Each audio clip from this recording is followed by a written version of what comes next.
Use this time to collaborate, share ideas.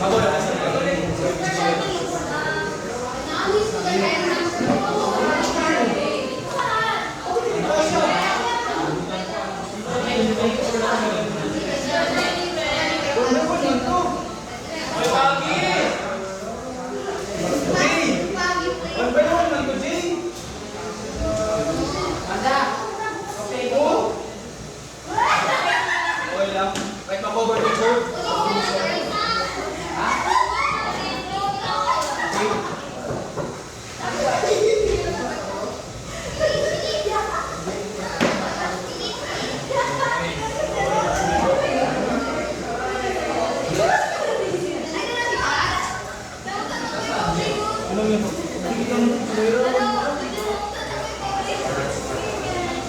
Uy, pasama mo pag nandito lang ikan. Para mag-discuss tayo ng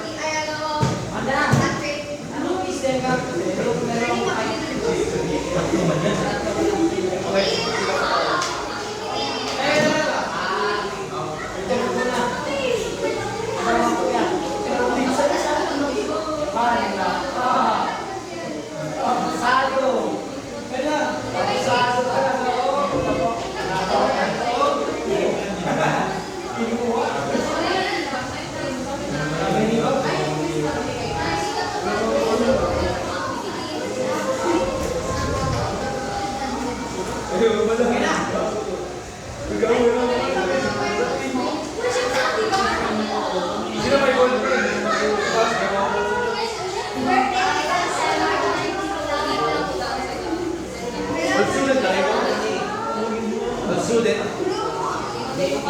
Day on student.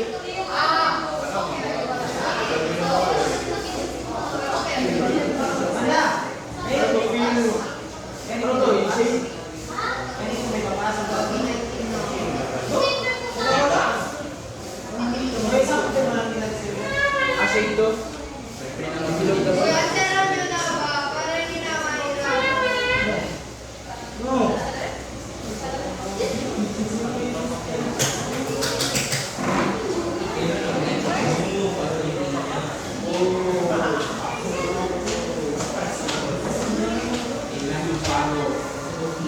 Pero mga good dati fix. Ako yung wala ako yun. Ito rin lang ako yung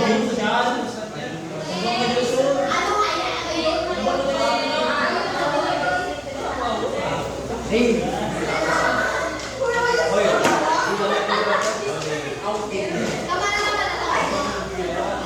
Always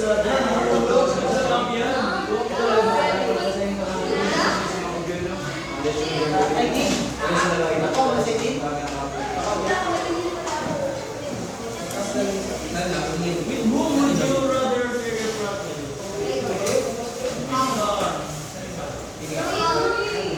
Special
Sexy male, female. Walang sex na nililin dito. Gender na.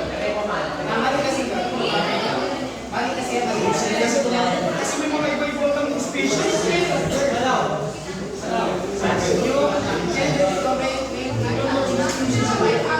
Ano mo sa akin? Alam ko? Religion.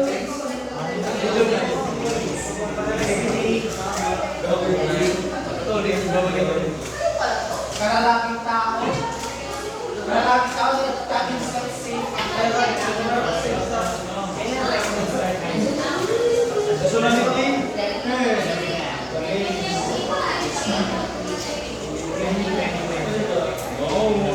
Languages, English, Filipino, Chinese, Japanese. Languages, ano lang, English, Filipino, Tagalog, tayo. Yun yun, eh, magaling natin tayo sa meeting para sa meeting. Sabi, ang nag-meditation niya.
Ethnicity, tsaka ano,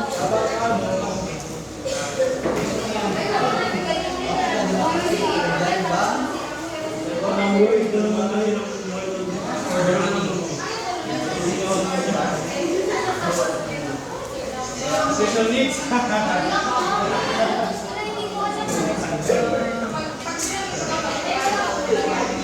Ano special needs?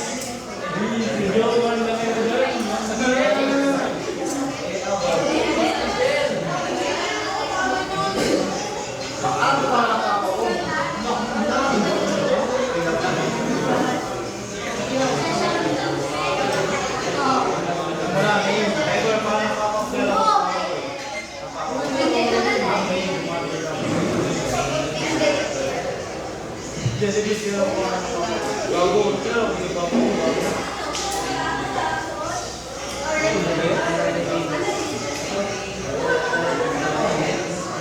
Desa po.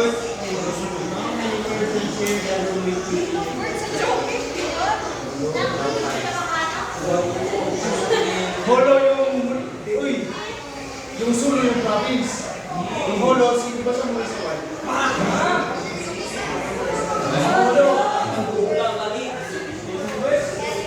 Municipal. Holo sulo. Noon yun. Kasi lahat na ito yung ilala niya.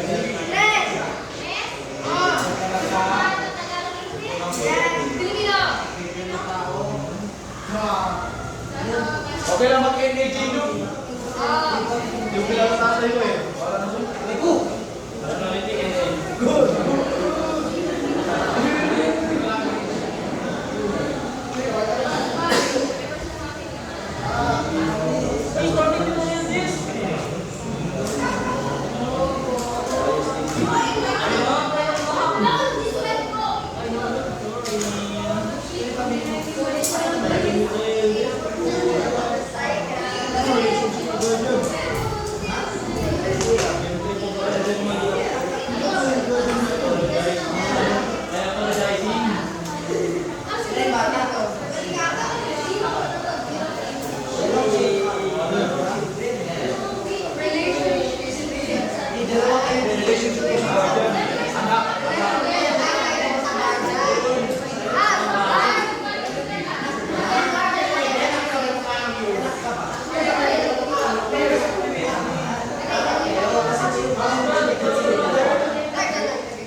email na rin. Ano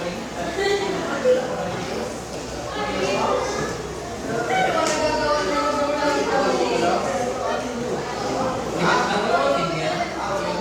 Bigyan naman dito ng bilhin.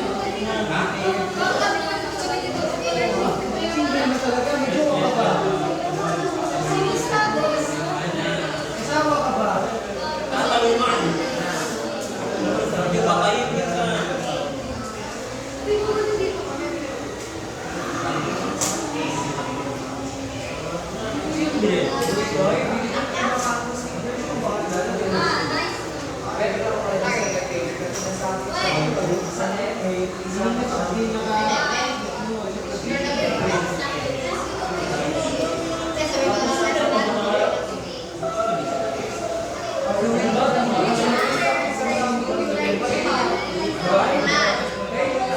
Dito na sila yung family, including yourself.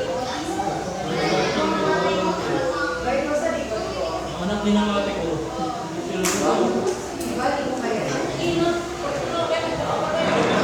Lagay ko sa nationality, Filipino. List all the children in your family. Tayo lang magkapatid.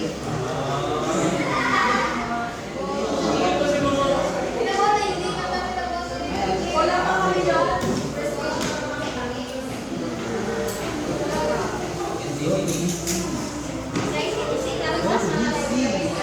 My mother. Nung days na gusto ko balik sa parents ko, I'm working.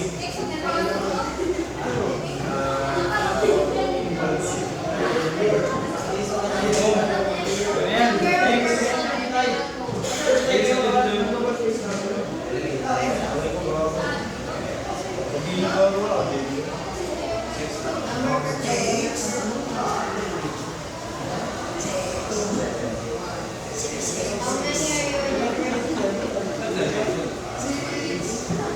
Where do you stay now? In our house.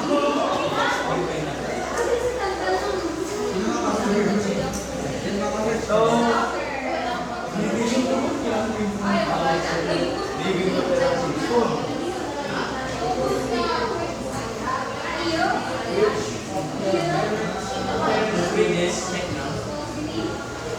If married, kasal ka?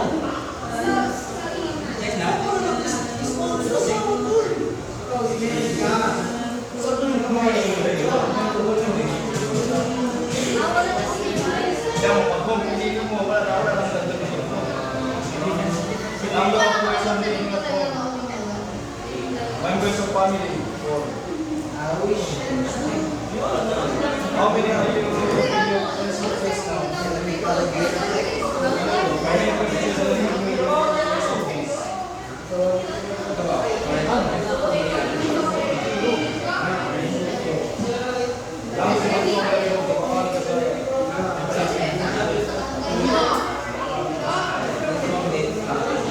These are the family organizations. Sorry,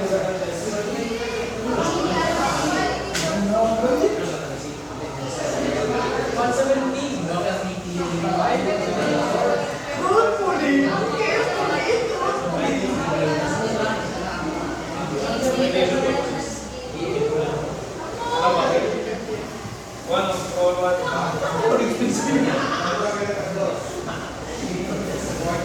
These are the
Ang pangyayari.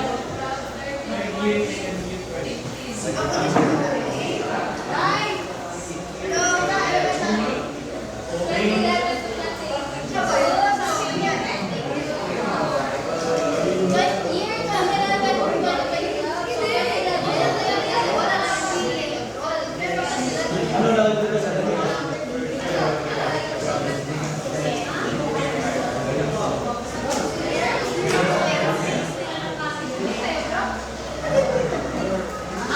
So ano to sa school? Ang event natin.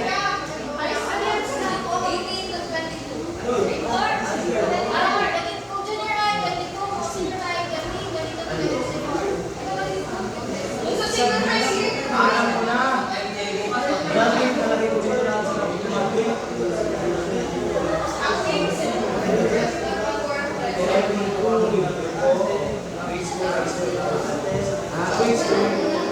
Kasi may iba pa rin kita eh. Sabay ko lang dito.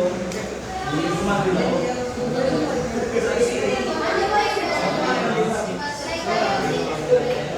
Bago ito pangalan dito sa mga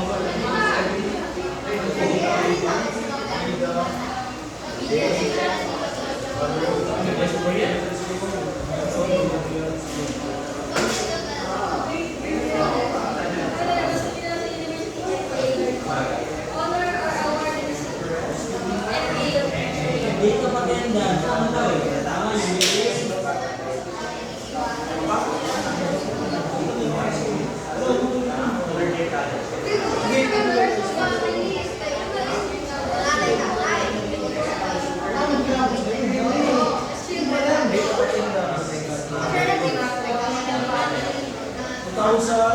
Anong year ka naging grade 6? Anong year ka nag-grade 10? Anong year kayo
naging grade 7?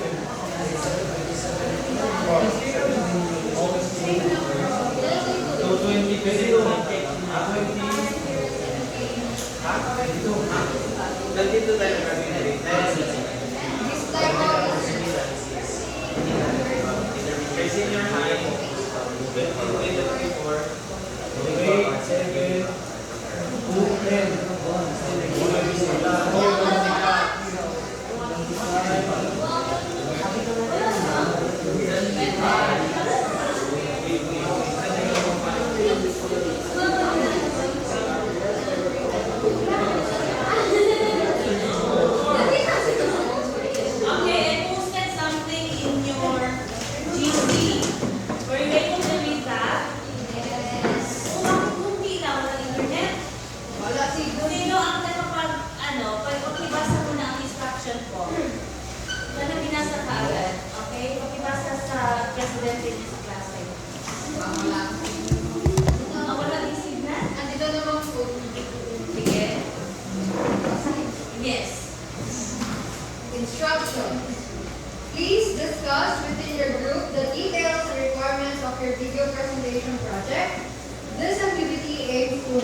'Your assigned topic, except for bullying, fake news, internet addiction, or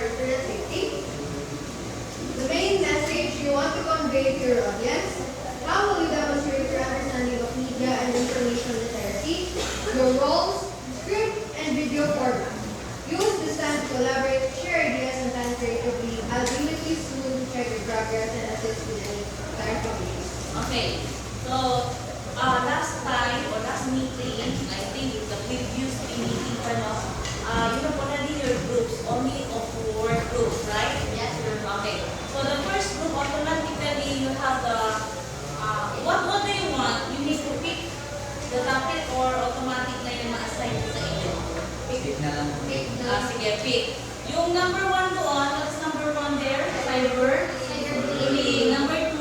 Fake news. Fake news. Number 3? Internet addiction. Number 4? Internet safety. Okay, so please provide me 4 numbers para ang leader. You choose your own leader, ha? Pero hindi pa rin lang. Apat. I think ang leader ang mag-pick. So, I think the group 1 joined to group 2. Yun ba yun? Anat po. Anat para to. Okay. So, last time pa yun. Kasi, I was thinking of giving you ahead of time because we're almost done with the topic. So, ano yung topic natin ngayon? Group 6. Group 6. So, we still have 2 topics na, no? 2 topics. Okay. Okay, mag-pick na dito, leader.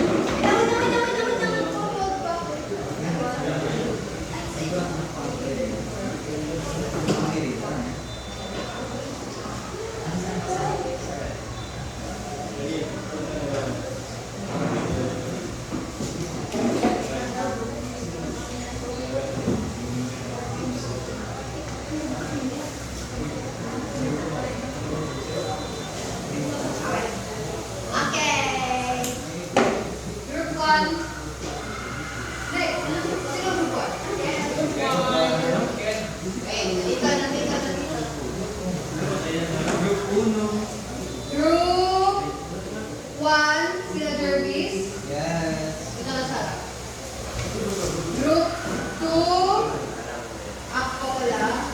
Okay, group 3. Group 3, Trogani. Group 4, Luka. Okay, so pick your number.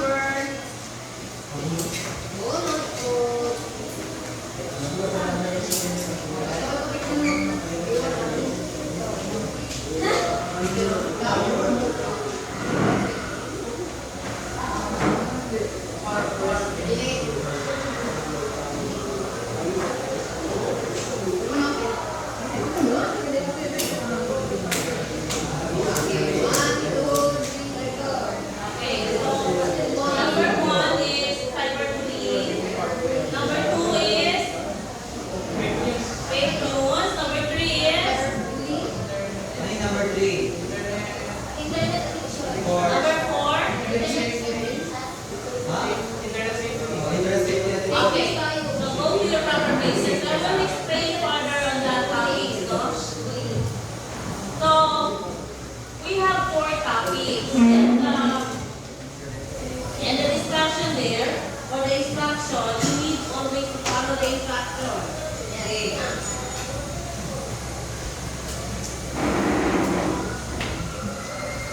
Alright, so again, no, I just want to get some of the important instruction here. So, of course, after the report of the group 6, I want you to check yourself according to your groups. So, you have already your 4 groups, and you have also your leader. Okay? So, the activity is to help become responsible and competent users and producers. Competent users and producers of media and information. Because nowadays, media or information is very important to each one of us. Not only for the teachers, for the students. Di ba makikita nyo ang information galing sa Facebook, galing sa news, or ano pa, YouTube, or ano pa yung sinusurf nyo sa internet. So, yung information is very quick. Ang mabilis. Ngayon nangyari, ngayon kaagad ang news. Okay. So, titignan natin how you are going to produce or to give inputs on this information. Like for example, fake news.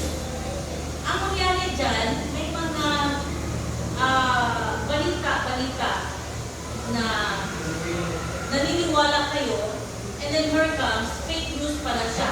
So, saan galing yung fake news? So, gagawa kayo dyan na drama. Okay, kayo. Sa group ninyo, magbigay kayo, for example, yung last year, meron yung nangyari na isa situation wherein nakukuha kayo yung balita, hindi galing lang sa isang tao, dahil chismis ng pala yun. So, ang nangyari, nag-away-away na ang community, nag-away-away na sila. So, ang nangyari, at the end, ang ending happy moments ha, hindi yung sad moments na iyak-iyak. So, ang first niyan, ang nangyari dyan, ay, ang senaryo, basta ilang minutes ba yung sinabi ko? Maximum. Okay? Pwedeng i-lower yan, maximum. Mahaba na yan, maximum eh. Okay? Kung gustuin ninyo, mababa yung mabilis or something, it depends on how you are going to deliver it. Okay? So, of course, you have to meet your group, and then finalize your plans, and then assign each one of you sino ang character dito, sino ang character doon. So, ang leader ng group ay magbigay ng task sa members. Okay? Or maybe, the members can also suggest ano yung dapat gawin ninyo. Okay? And then, provide proper guidance or further guidance and answers any questions you may have. Okay? Alright, so, your assigned topic, you have here the first group, the cyberbullying. Anong klaseng cyberbullying ito? Pwede sa klase, pwede, maraming choices kung saan pa ang rampant na cyberbullying. Pwede din cyberbullying sa Facebook, yung nagpo-post ng something, tapos nag-chat-chat, tapos nasasaktan yung isang personality, pwede din yun. Okay. Fake news, yung sinabi ko kanina. Internet addiction.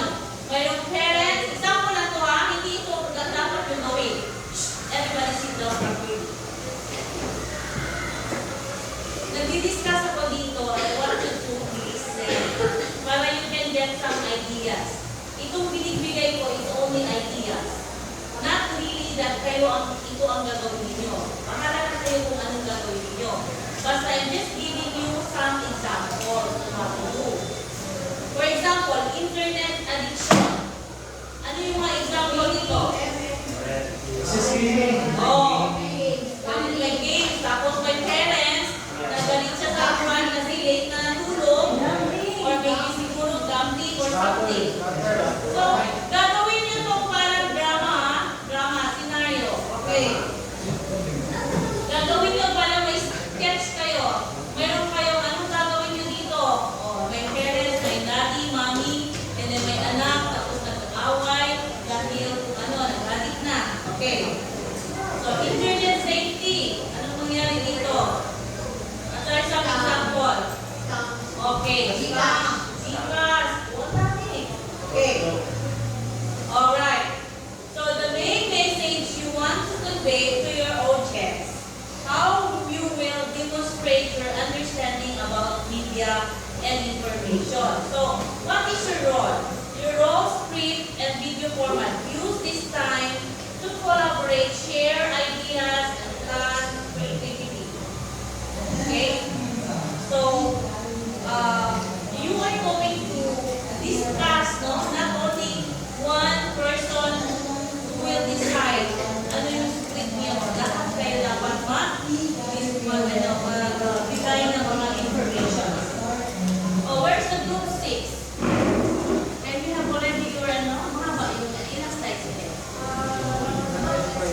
rubrics para mayroon kayong idea paano ako mag-base sa inyong curated video presentation. Okay? Ay, pwede dito? Oo, nawala na. Okay.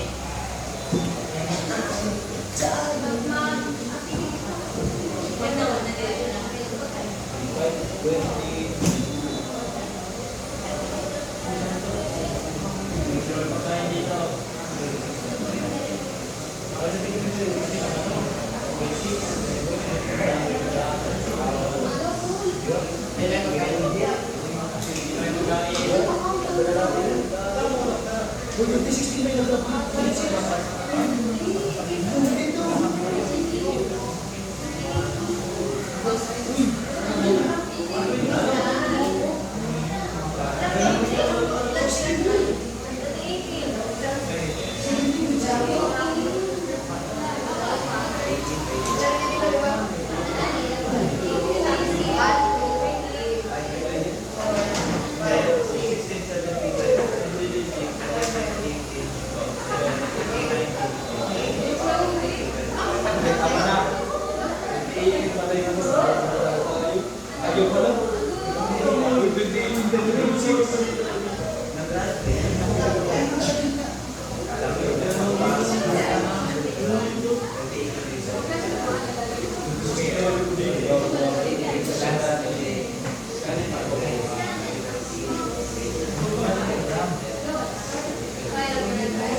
wala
dito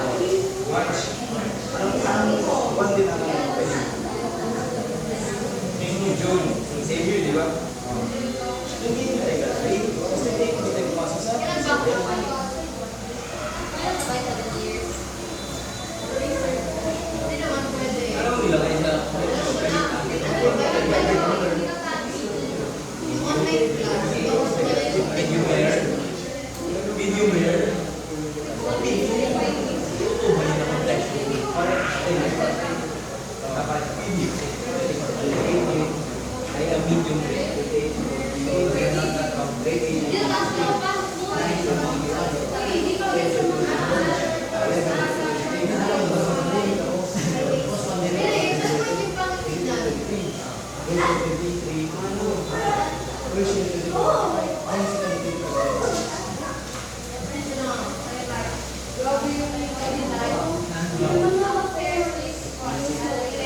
Okay, since you are now noisy. Okay, start now.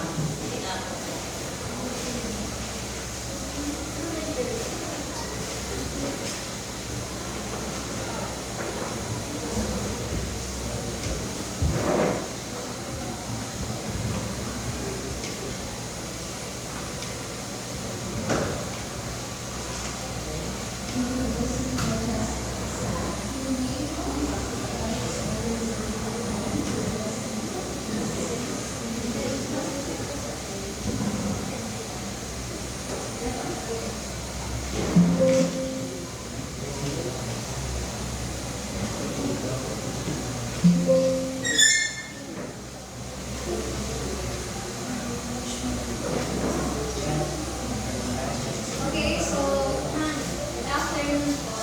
Good afternoon everyone. I am Vidya Francis Tragaya out of my teammates at the back. And we're going to report about innovative technologies for assessment, tasks, to teaching and learning. So, wala na akong motivation for today. Okay, so lesson 1. ICT and assessment of learning. So we have 5 subtopics under this lesson, which is the assessment, types of assessment, the role of ICT in assessment and learning, current trends in assessment in learning, and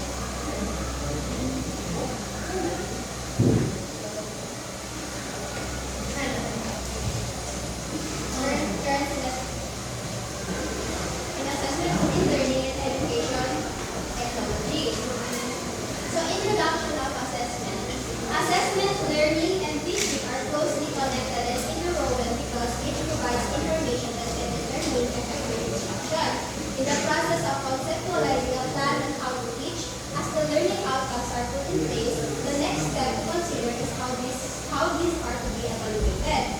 The data gathered informs the teacher whether the students have actually learned or that the teacher has to reconsider a better approach to teaching. So, ang sabi dito is ang assessment, learning, and teaching are closely connected or they have a relationship. When the teacher plans and delivers a lesson, that is teaching. When the students are trying to understand what the teacher says or teaches, that is learning. And when the teacher checks if yung learning process really took place sa isang classroom or sa isang lesson proper, that is assessment. So, may relationship silang tatlo. Para ma-determine if effective ba yung teaching learning, kailangan nila mag-connect tatlo.